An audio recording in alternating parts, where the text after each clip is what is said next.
ಅವ್ರ ಅಮ್ಮ ಫುಲ್ ಅಳ್ತಾ ಇರ್ತಾರೆ. ಏನತ್ತೆ ಹಿಂಗೆಲ್ಲ ಮಾಡಿಬಿಟ್ಟ, ಅಮೂಲ್ಯನ ಮೇಲೆ ಈ ಥರ ಎಲ್ಲ ಹೊಡೆದ್ಬಿಟ್ನಲ್ಲ ಅತ್ತೆ, ಅವನೇನು ಮನುಷ್ಯನಾ ಅಂತೆಲ್ಲ ಬೈತಾ ಇರ್ತಾಳೆ. ಅದು ಅಲ್ಲದೆ ನಂದಣ್ಣಂಗೂ ಹೊಡೆದ್ನಲ್ಲತ್ತೆ, ಏನಾಗಿದೆ ಇವನಿಗೆ ಅತ್ತೆ ಅಂತ ಬೈತಿರ್ತಾಳೆ. ಅಷ್ಟರಲ್ಲಿ ಅವರತ್ತೆ ಅವರಿಬ್ಬರು ಮುಂಚೆಯಿಂದನೂ ಹಾಗೆ ಅದನ್ನ ನೋಡಿ ನೋಡಿ ಶ್ರೀಕಂಠ ಕೂಡ ಈ ಥರನೇ ಆಗಿಬಿಟ್ಟ. ನನ್ನ ಮಕ್ಕಳಾದರೂ ಚೇಂಜ್ ಆಗ್ತಾರೆ ಅಂತ ಅಂದ್ಕೊಂಡೆ, ಆದರೆ ಈ ಶ್ರೀಕಂಠ ಇನ್ನೂ ಜಾಸ್ತಿ ಮಾಡಿಬಿಟ್ಟ ಅದನ್ನು. ಅಯ್ಯೋ ದೇವ್ರೆ ಅಂತ ಫುಲ್ ಬೇಜಾರು ಮಾಡ್ಕೋತಾ ಇರ್ತಾರೆ. ಅದಕ್ಕೆ ಅವಳು, ಅತ್ತೆ ನನ್ನ ಮಗಳು ಎಷ್ಟೆಲ್ಲ ಬೇಡ್ಕೊಂಡ್ಲು ಅತ್ತೆ, ಅವಳು ನನ್ನ ಅಮ್ಮ ಒಂದ್ಸಲಿ ಮಾತಾಡಮ್ಮ ಅಂತೆಲ್ಲ ಕೇಳ್ಕೊಂಡು ನಾನು ಎಷ್ಟು ಆರೈಕೆ ಮಾಡಿದ್ಲು ಅತ್ತೆ, ಆದರೂ ನನ್ನ ಮನಸ್ಸು ಕರಗಲಿಲ್ಲ. ಆದರೆ ಈ ಶ್ರೀಕಂಠ ಹೊಡೆದು ಯಾಕತ್ತೆ ಹಿಂಗೆಲ್ಲ ಮಾಡಬೇಕಿತ್ತು, ನಾನು ಅವಳನ್ನ ಒಳಗಡೆನೇ ಕರಿಬೇಡ್ದಿತ್ತು, ಅಲ್ಲೇ ಹೋಗು ಅಂತ ಅನ್ಬೇಕಿತ್ತು. ಅದು ನಾನು ತಾನೇ ಏನು ಮಾಡಲಿ, ಬೇಡ ಬೇಡ ಅಂದ್ರೂ ನನ್ನ ಜೊತೆ ಬಂದು ನನ್ನ ಆರೈಕೆ ಮಾಡಿಬಿಟ್ಟು ಹೋದ್ಲಲ್ಲತ್ತೆ ನನ್ನ ಮಗಳು ಅಂತ ಫುಲ್ ಬೇಜಾರು ಮಾಡ್ಕೋತಾ ಇರ್ತಾಳೆ. ಅದಕ್ಕೆ ಅವರತ್ತೆ, ಮಗಳು ಮದುವೆ ಆಗಿ ಮೊದಲನೇ ಸಲ ಬಂದಾಗ ಅರಿಶಿನ ಕುಂಕುಮ ಕೊಡೋದ್ರ ಬದಲು ಒಡಿಸ್ಕೊಂಡು ಹೋದ್ಲಲೆ ಅಂತ ಹೇಳ್ತಾಳೆ. ಅದಕ್ಕೆ ಅವಳು ಅಳ್ತಾ ಇರ್ತಾಳೆ. ನೀನು ಬೇಕು ಅಂದ್ರೂ ಅಮೂಲ್ಯ ಮತ್ತೆ ಬರಲ್ಲ ಕಣೆ, ಯಾಕೆ ಹಿಂಗೆ ಮಾಡಿದೆ ಅಂತ ಹೇಳ್ತಿರ್ತಾಳೆ. ಅದಕ್ಕೆ ಅವಳು, ನನಗೇನು ಮಾತಾಡಬೇಕು ಅಂತ ಅನ್ನಿಸ್ಲಿಲ್ಲ ಅತ್ತೆ, ಆದರೆ ಅವಳು ಒಡಿಸ್ಕೊಂಡು ಹೋಗಿದ್ದು ಮಾತ್ರ ನಂಗೆ ಸಿಕ್ಕಾಬಟ್ಟೆ ಬೇಜಾರಾಯಿತು ಅತ್ತೆ. ಮೊದಲನೇ ಸಲ ಬಂದಾಗ ಅರಿಶಿನ ಕುಂಕುಮ ಕೊಡೋ ಜಾಗದಲ್ಲಿ ಒಡಿಸ್ಕೊಂಡು ಹೋದ್ಲಲ್ಲ ಅಂತ ಸಿಕ್ಕಾಬಟ್ಟೆ ನೋವಾಗ್ತಿದ್ದೆ ಅಂತ ಹೇಳ್ತಾಳೆ.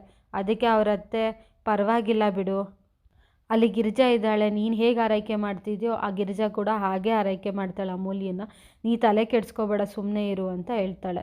ಅದಕ್ಕೆ ಅವಳು, ಇದು ನನಗೆ ನಂಬಿಕೆ ಇದೆ ಅಂತ ಗಿರಿಜಾ ಮೇಲೆ ಅಂತ ಹೇಳ್ತಾಳೆ. ಈ ಕಡೆ ರಕ್ಷಾ ಫುಲ್ ಅಳ್ತಾ ಕೂತಿರ್ತಾಳೆ. ನಮ್ಮಪ್ಪಂಗೆ ಹೇಗೆ ಹೊಡಿತಾನೋ ಅವನೇನು ಮನುಷ್ಯನ ಮೃಗನ ಅಂತೆಲ್ಲ ಬೈತಿರ್ತಾಳೆ. ಅಷ್ಟರಲ್ಲಿ ವಲ್ಲಭ ಅಲ್ಲಿ ಫೋನಲ್ಲಿ ಮಾತಾಡ್ಕೊಂಡು ಬರ್ತಾನೆ. ಇಲ್ಲಿ ರಕ್ಷಾ ಅಳ್ತಿರೋದು ನೋಡಿ, ಯಾಕೆ ಅಳ್ತಿದ್ಯಾ, ಏನಾಯಿತು ಅಂತ ಕೇಳ್ತಾನೆ. ಅಷ್ಟರಲ್ಲಿ ರಕ್ಷಾ ಏನೂ ಇಲ್ಲ ಅಂತ ಹೇಳ್ತಾಳೆ. ಅಷ್ಟರಲ್ಲಿ ಅಲ್ಲಿಗೇನೆ ಮಾಧವ ಮತ್ತು ಕೇಶವ ಎಲ್ಲರೂ ಬರ್ತಾರೆ. ಏನಾಯಿತು, ಯಾಕೆ ಹಿಂಗೆ ಇಂಟ್ರೋಗೇಟ್ ಮಾಡ್ತಿದ್ಯಾ ಅಂತ ಕೇಳ್ತಾರೆ. ಅದಕ್ಕೇ ವಲ್ಲಭ, ಇಲ್ಲ ಅಣ್ಣ ಅಳ್ತಾ ಕೂತಿದ್ದಾಳೆ, ನನ್ನ ಕಣ್ಣು ನೋಡಿ ಗೊತ್ತಾಗುತ್ತೆ ಅಂತ. ಅಷ್ಟರಲ್ಲಿ ಕೇಶವ ಮತ್ತು ಮಾಧವ ಇಬ್ಬರು ಹೇಳ್ತಾರೆ, ಏನಾಯಿತು ಹೇಳ್ಕೊ ರಕ್ಷಾ, ನಮ್ಮ ಹತ್ರ, ನಾವು ನಿಮ್ಮ ಅಣ್ಣಂದಿರಲ್ವಾ ಅಂತ ಹೇಳ್ತಾರೆ. ಅಷ್ಟರಲ್ಲಿ ರಕ್ಷಾ, ಆ ವಿಚಾರನ ನಿಮ್ಮ ಹತ್ರ ಹೇಳ್ಬೇಡ್ದು ಅಂತ ಅಪ್ಪ ಹೇಳಿದ್ದಾರೆ ಅಂತ ಹೇಳ್ತಾಳೆ. ಅದನ್ನು ಕೇಳಿ ಎಲ್ಲರಿಗೂ ಶಾಕ್ ಆಗುತ್ತೆ. ಮಾಧವ, ಅದಕ್ಕೆ ನಮಗೆ ಹೇಳ್ಬೇಡ್ದು ಅಂತ ಹೇಳಿದ್ದಾರೆ, ಏನು ವಿಚಾರ ಅದು ಅಂತ ಕೇಶವ ಮತ್ತು ವಲ್ಲಭ ಎಲ್ಲ ಕೇಳ್ತಾರೆ.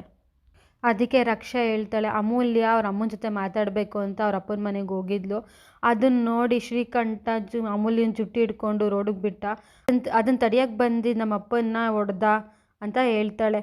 ಅದಕ್ಕೇ ಎಲ್ಲರೂ ಯಾಕೆ ನಮ್ಗೆ ಹೇಳಿಲ್ಲ ಅಂತ ಹೇಳಿದ್ಕೆ ರಕ್ಷಾ, ಅಪ್ಪ ಹೇಳಿದ್ರು ನಿಮ್ಗೆ ಹೇಳ್ಬೇಡ್ದು ಅಂತ, ಇದೆಲ್ಲ ದೊಡ್ಡದಾಗುತ್ತೆ ಅಂತ, ಅದಕ್ಕೆ ನಿಮಗೆ ಹೇಳಿಲ್ಲ ಅಂತ.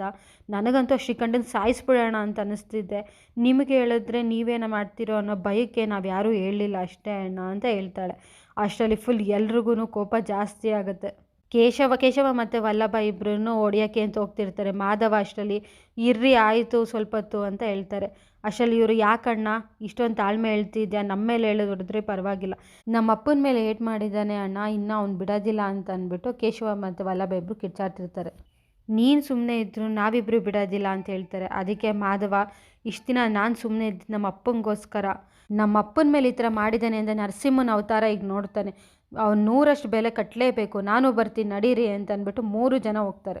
ಅವ್ರನ್ನ ತಡೆಯೋಕ್ಕೆ ರಕ್ಷಾ ಹೋಗ್ತಿರ್ತಾಳೆ. ಅಷ್ಟರಲ್ಲಿ ಇವರೆಲ್ಲ ಹೊಟ್ಟೋಗ್ತಾರೆ. ಇಲ್ಲಿ ನೋಡಿದ್ರೆ ಸೂರ್ಯಕಾಂತ್ ಮತ್ತು ಚಂದ್ರು ಇಬ್ಬರು ಪಾರ್ಟಿ ಮಾಡ್ತಾ ಇರ್ತಾರೆ.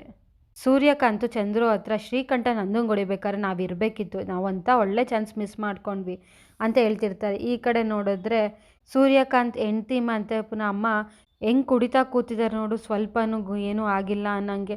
ಆ ಶ್ರೀಕಂಠನ ಒಳ್ಳೆ ದಾರಿಗಂತೂ ಬಿಡೋದಿಲ್ಲ, ಅವನ್ನ ಹಾಳು ಮಾಡಿಬಿಟ್ಟಿದ್ದಾರೆ ಇವರೆಲ್ಲ, ನನಗಂತೂ ಭಯ ಆಗ್ತಿದೆ ಅವನು ಯಾವ ರೀತಿಗೆ ಹೋಗ್ತಾನೋ ಅಂತಂದ್ಬಿಟ್ಟು ಅಂತ ಹೇಳ್ತಾ ಇರ್ತಾಳೆ.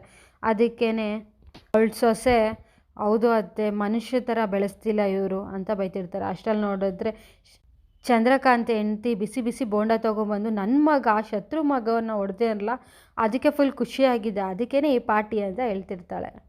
ಆದರೆ ಅವ್ನು ಹೊಡೆದಿದ್ದು ನಾವು ನೋಡಲಿಲ್ಲ ಅಂತ ಫುಲ್ ಬೇಜಾರಿದೆ ಕಣ್ರಿ ಅಂತ ಹೇಳ್ತಾಳೆ.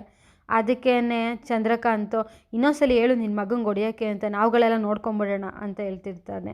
ಅಷ್ಟರಲ್ಲಿ ಅದನ್ನು ನೋಡಿ ಇವರಿಬ್ಬರೂ ಬೈಕೋತಾ ಇರ್ತಾರೆ, ಸುಮ್ಮನೆ ಇವರೆಲ್ಲ ಏನು ನಡ್ಕೋತಾರೋ ಅಂತ ಅಂದ್ಬಿಟ್ಟು. ನಮ್ಮ ಭಾವನೆಗಳಿಗೆ ಇಲ್ಲೆಲ್ಲೂ ಬೆಲೆ ಇಲ್ಲ, ಬರೀ ದ್ವೇಷಗಳಿಗಷ್ಟೇ ಬೆಲೆ ಅಂತ ಹೇಳ್ತಿರ್ತಾಳೆ.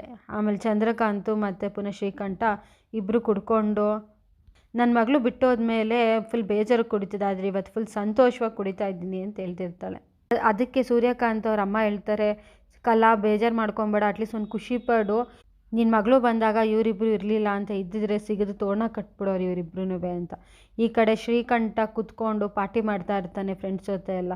ಫ್ರೆಂಡ್ಸು ಏನು ಕೆಲಸ ಮಾಡಿದೆ ಅಣ್ಣ, ಫುಲ್ ನೀನು ಗ್ರೇಟು ನೀನು ಅಂತೆಲ್ಲ ಹೊಗಳ್ತಾ ಇರ್ತಾರೆ. ಅದರಲ್ಲೊಬ್ಬ, ಅಲ್ಲ ಅಣ್ಣ ನೀವು ಹಿಂಗೆ ಹೊಡೆದು ಬಂದಿದ್ದೀರಾ, ಅವ್ರ ಮಕ್ಕಳು ಬಂದು ನಿಮಗೆ ರಿವೆಂಜ್ ತೊಗೊಂಡ್ರೆ ಏನು ಮಾಡ್ತೀರಾ ಅಂತಾರೆ. ಶ್ರೀಕಂಠ ಅಂದರೆ ಗೊತ್ತಲ್ಲ ಅಂತ ಹೇಳ್ತಿರ್ತಾನೆ. ಅಷ್ಟರಲ್ಲಿ ನೋಡಿದ್ರೆ ಇವ್ರು 3 ಜನ ಎಂಟ್ರಿ ಕೊಡ್ತಾರೆ. ಅದಕ್ಕೆ ಶ್ರೀಕಂಠ, ನೆನೆದವರ ಮನದಲ್ಲಿ ಬನ್ರಪ್ಪ ಬನ್ನಿ ಅಂತಾರೆ. ಅಷ್ಟರಲ್ಲಿ ನೋಡಿದ್ರೆ ವಲ್ಲಭ ಮತ್ತು ಕೇಶವ ಇಬ್ಬರು ಶ್ರೀಕಂಠನ ಎತ್ತೆಸಿತಾರೆ. ಮಿಕ್ದವರೆಲ್ಲ ಸೇರಿಕೊಂಡು ಕೇಶವ ಮತ್ತು ವಲ್ಲಭನ ಮೇಲೆ ಅಟ್ಯಾಕ್ ಮಾಡೋಕ್ಕೆ ಬರ್ತಾರೆ. ಅವರಿಬ್ರು ಫುಲ್ ಫೈಟಿಂಗ್ ಮಾಡ್ತಾ ಇರ್ತಾರೆ. ಶ್ರೀಕಂಠನ ಕಡೆಯವ್ರಿಗೂ ಮತ್ತು ಇವರಿಬ್ರಿಗೂ ಫುಲ್ ಜಗಳ ಆಗುತ್ತೆ. ಅದರಲ್ಲಿ ಕೇಶವ ಮತ್ತು ವಲ್ಲಭ ಇಬ್ಬರು ಚೆನ್ನಾಗಿ ಹೊಡೆದಾಕ್ತಿರ್ತಾರೆ. ಮಧ್ಯದಲ್ಲಿ ಶ್ರೀಕಂಠ ಕೇಶವನ ಮೇಲೆ ಕೈ ಮಾಡೋಕ್ಕೆ ಬರ್ತಾನೆ. ಅಷ್ಟರಲ್ಲಿ ಕೇಶವ ಶ್ರೀಕಂಠನ ಕೈ ಮುರಿತಾನೆ. ಅವ್ರ ಅಪ್ಪಂಗೆ ಹೊಡೆದಿದ್ದೆಲ್ಲ ನೆನಪಾಗ್ಬಿಟ್ಟು ಕೈ ಮುರಿತಾನೆ. ಶ್ರೀಕಂಠನ ಕಡೆಯವರು ವಲ್ಲಭ ಮತ್ತು ಕೇಶವಂಗೆ ಫುಲ್ ಜೋರಾಗಿ ಹೊಡೆದ್ಬಿಟ್ಟು ಕೆಳಗಡೆ ಉರುಳಿಸ್ತಾರೆ. ಅಷ್ಟರಲ್ಲಿ ಶ್ರೀಕಂಠ ಹೊಡೆಯೋಕ್ಕೆ ಅಂತ ಹೋಗ್ತಾನೆ. ಅಷ್ಟರಲ್ಲಿ ಮಾಧವ ಬಂದು ಶ್ರೀಕಂಠನ ಎತ್ತಿ ಎಸಿತಾನೆ. ಅಷ್ಟರಲ್ಲಿ ಶ್ರೀಕಂಠ ಮಾಧವಂಗೆ ಜೋರಾಗಿ ಹೊಡೆದ್ಬಿಡ್ತಾನೆ. ಮಾಧವ ಕೆಳಗಡೆ ಬಿದ್ದಿದ್ದು ನೋಡಿ ಕೇಶವ ಮತ್ತು ವಲ್ಲಭ ಇಬ್ಬರು ಫುಲ್ ರೋಷದಿಂದ ಎದ್ದೋಳಿ ಫುಲ್ ಫೈಟಿಂಗ್ ಜೋರಾಗಿ ಮಾಡ್ತಾರೆ. ಕೇಶವ ಶ್ರೀಕಂಠನ ಹಿಡ್ಕೊಂಡು ಚೆನ್ನಾಗಿ ಹೊಡಿತಾನೆ. ನಮ್ಮ ಅಪ್ಪಂಗೆ ಹೊಡೆಯೋದಲ್ಲದೆ ನಮ್ಮ ಅಣ್ಣಂಗೂ ಹೊಡಿತೇನೋ ಅಂತ ಅಂದ್ಬಿಟ್ಟು ಫುಲ್ ಹಿಡ್ಕೊಂಡು ಹೊಡೆಯೋಕ್ಕೆ ಹೋಗ್ತಾನೆ. ಅವನ ಜೊತೆ ವಲ್ಲಭನು ಜಾಯ್ನ್ ಆಗ್ತಾನೆ.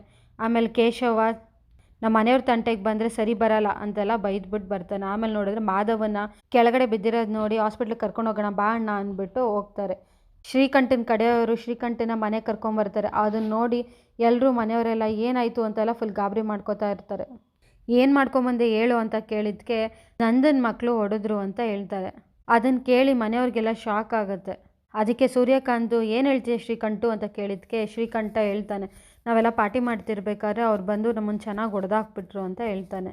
ಅದಕ್ಕೆ ಚಂದ್ರು, ಮನೆಯಾಳು ನನ್ನ ಮಕ್ಕಳ ಮಾಡ್ತೀನಿ ನಿಮಗೆ ಅಂತ ಅಂದ್ಬಿಟ್ಟು ಹೋಗ್ತಾ ಇರ್ತಾನೆ. ಅದಕ್ಕೇ ಅವ್ರ ಅಮ್ಮ, ಏನು ಮಾಡ್ತೀಯ ನೀನು, ಸುಮ್ಮನೆ ಇರು ಅಂತ ಹೇಳ್ತಾನೆ. ಅದಕ್ಕೆ ಚಂದ್ರು, ಯಾವತ್ತಾದರೂ ನೀನು ನಮ್ಮ ಬಗ್ಗೆ ಯೋಚನೆ ಮಾಡಿದ್ಯಾ, ನನ್ನ ಮಗಂಗೆ ಹೊಡೆದ್ಬಿಟ್ಟು ಕಳಿಸಿರ ಅಂಥದ್ರಲ್ಲಿ ನೀನು ಅವ್ರ ಮನೆ ಪರ ನಿಂತಿದ್ಯಾ ಅಂತ ಹೇಳ್ತಾನೆ.